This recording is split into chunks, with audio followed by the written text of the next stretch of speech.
नमस्कार दोस्तों। रिसेंटली बेंगलुरु में एक कपल को पुलिस ने अरेस्ट किया for showing off balcony garden. Why? Basically वो अपने बालकनी गार्डन के फोटोज अपने ही सोशल मीडिया अकाउंट्स में पोस्ट किए थे। सब लोग करते हैं और बहुत लाइक्स भी मिलते हैं, बट अनफॉर्चुनेटली इस केस में 2 घंटे बाद पुलिस उनके फ्लैट पर पहुंचे, रेड किए और दोनों को अरेस्ट किए।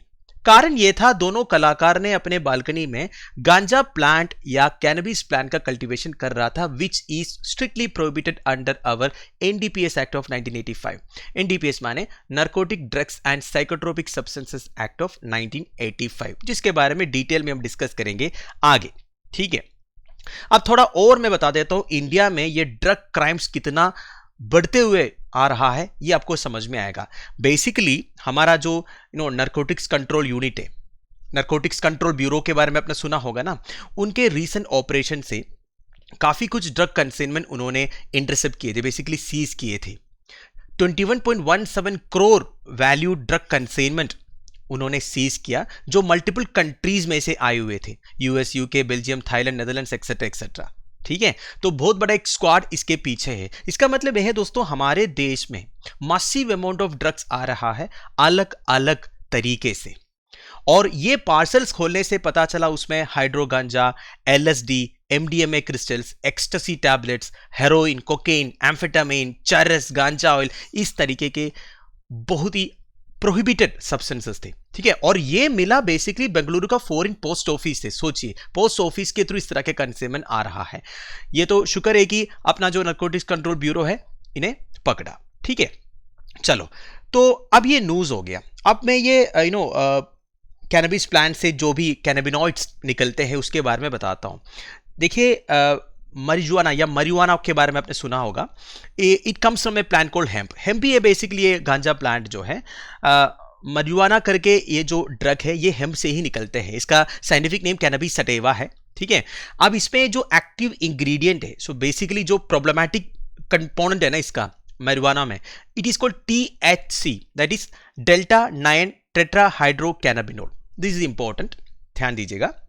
ठीक है, तो ये जो इंग्रेडिएंट है कैनबिस प्लांट के लीव्स में या फिर फ्लावरिंग पार्ट्स में मिल जाता है। हैशिश आपने सुना होगा, हैशिश भी एक सब्सटेंस है जो फीमेल marijuana प्लांट्स के टॉप्स में से निकालते हैं। उसमें सबसे ज्यादा THC कंपोनेंट है, बेसिकली टेट्राहाइड्रोकैनाबिनोल। ठीक है, अब ये marijuana का अलग अलग नाम है। ठीक है, अलग अलग कंट्रीज में कैनबिस कहते हैं, कई ग्रास कहते हैं, हैशिश, जॉइन, मेरी जेन, पोड, रीफर, वीड वगैरह वगैरह। ठीक है, चलो, अब मैं आपको एनडीपीएस एक्ट के बारे में थोड़ा सा बताता हूं, इसके बाद हम कुछ और डिस्कस करेंगे। बेसिकली इस तरह के न्यूज आजकल बहुत सुनने को मिल रहा है, और आजकल जो भी ये न्यूज पढ़ते हैं ना, उनके अलग अलग कमेंट्स आ रहा है।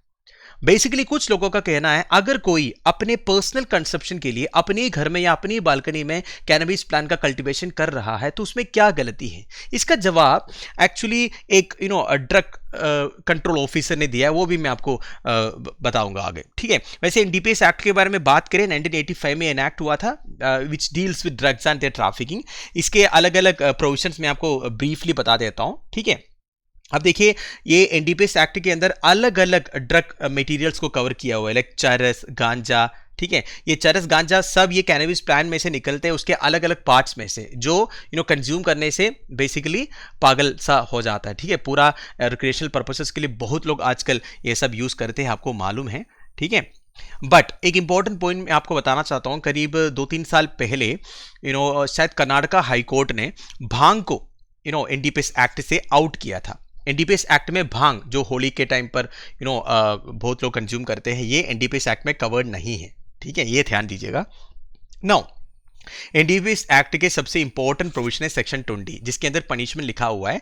बेसिकली एनडीपीएस एक्ट के अंदर जितने भी सब्सटेंसेस कवर्ड है, ठीक है, उसका production, manufacture, sale, purchase, import, interstate export, ये सारे पनिशेबल ऑफेंस है। तो बेसिकली बेंगलुरु कपल जो कर रहा था वो क्या था, वो प्रोड्यूस कर रहे थे ना, वो भी एक पनिशेबल ऑफेंस है। बेसिकली एनडीपीएस एक्ट काफी स्ट्रिक्ट है। जरा सा भी मिलीग्राम्स में भी आपके पॉकेट में से अगर पुलिस को ये एनडीपीएस एक्ट में कवर्ड हुआ वाला जो भी सब्सटेंसेस अगर मिलेगा ना, तो आपको जेल भेजा जा सकता है। ठीक है, बेसिकली जो पनिशमेंट है वो अमाउंट ऑफ ड्रग सीज्ड के ऊपर डिपेंड है। बेसिकली कितना मिला, 1 मिलीग्राम है तो इतना, 1 किलो है तो उतना, तो इस तरह पनिशमेंट डिफर करते हैं। ठीक है। It also provides for death penalty in some cases where a person is a repeat offender. अगर एक पर्सन रिपीट ऑफेंडर है, ठीक है, तब डेथ पेनाल्टी भी दे सकते हैं। बट हमारे देश में only rarest of the rare cases में ही डेथ पेनाल्टी दिए जाते हैं। इस तरह के केसेस में अभी तक कोई वर्डिक्ट नहीं हुआ है, वो अलग बात है, ठीक है। वैसे reason national crime records bureau के हिसाब से ये ड्रग रिलेटेड क्राइम्स में टॉप करता है पंजाब, ठीक है। और ये थोड़ा सा पुराना डाटा है, नया भी अपडेट कीजिएगा आप अपने आप। फिर हिमाचल प्रदेश, अरुणाचल प्रदेश, केरला, ये सारे स्टेट्स में basically drug related crimes report हुए हैं, ठीक है। नाउ अब मैं कुछ अलग पर्सपेक्टिव बताऊंगा। Under the Narcotic Drugs and Psychotropic Substances Act of 1985, any person found cultivating a cannabis plant is faced with rigorous imprisonment. 10 साल तक की सजा मिल सकता है, 1 लाख का फाइन भी, ठीक है, अगर कोई कैनबिस प्लांट कल्टिवेट भी कर रहा है, ठीक है। नाउ अभी a person who producers, manufactures, processes, sales, purchase, transports, imports, exports वगैरह वगैरह, if the quantity is confiscated is less than 1 kilo, 1 kilo से कम है तो 6 महीने तक का जेल है। मतलब मैं आपको पहले ही बताया कि आपके हाथ में से कितना मिला उनको, बेसिकली जो भी अथॉरिटी से उसके हिसाब से पनिशमेंट है।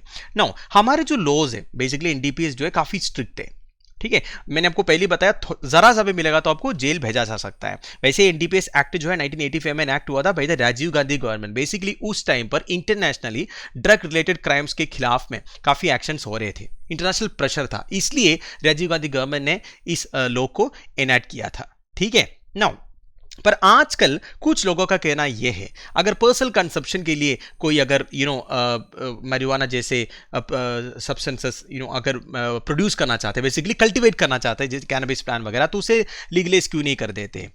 आजकल बहुत सारे कंट्रीज ऐसा है जो इस तरह के marijuana जैसे सब्सटेंसेस को लीगलाइज करने की कोशिश में है, ठीक है। many famous persons इसको सपोर्ट भी किया है। इवन हमारे एक member of parliament from Odisha, ठीक है, वो भी इसे सपोर्ट किया था, मैं नाम नहीं बता रहा हूं इधर, ठीक है। नाउ ये बात को जब नारकोटिक्स लॉ एनफोर्समेंट ऑफिसर्स से पूछा गया तो उन्होंने बोला कि this is not at all supported, because देखिए आज कोई एक यूथ, एक यंग लड़का या लड़की जो भी है, वो अगर वो अपने पर्सनल कंजम्पशन के लिए ये सब शुरू करेंगे, थोड़े देर के बाद वो बोर हो जाएंगे, फिर वो और कुछ करने की कोशिश करेंगे, ये बात है एक। दूसरा ये जो सब्सटेंसेस है ये कंज्यूम करने के बाद लोगों के ब्रेन एक्टिविटीज में चेंज होते हैं या फिर उनके बिहेवियर में जो चेंज होता है, it is too much dangerous.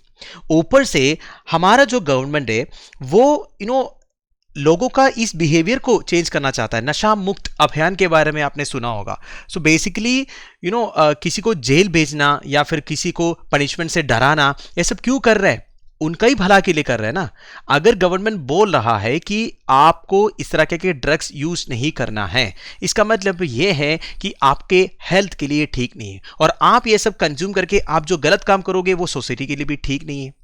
तो इस तरीके से लोग कैसे सोचते हैं ये भी मालूम नहीं है कि अपने पर्सनल कंजप्शन के लिए तो उन्हें अलाउ कर देना चाहिए। जिस चीज से केवल इंडिविजुअल के लिए नहीं, सोसाइटी के लिए भी प्रॉब्लम हो सकता है, फैमिलीज टूट सकता है, एक इंडिविजुअल की जिंदगी बर्बाद हो सकता है, उसको लीगलाइज करने के बारे में सोचना ही क्यों? ठीक है, तो इस बारे में मेरा ये राय मैंने बता दिया, तो आपका क्या राय है?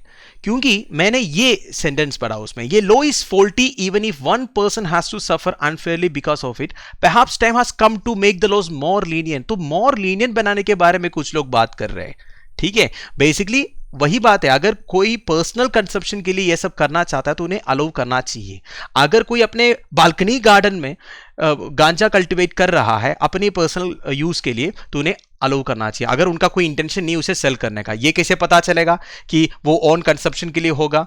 वो थोड़ा कल्टीवेट करेंगे, इसके बाद जो बच जाएगा दोस्तों को देंगे और कुछ लोग उसे फिर बेचना शुरू करेंगे। तो इस तरीके की बातें कहां से आती है ये भी समझ में नहीं आता।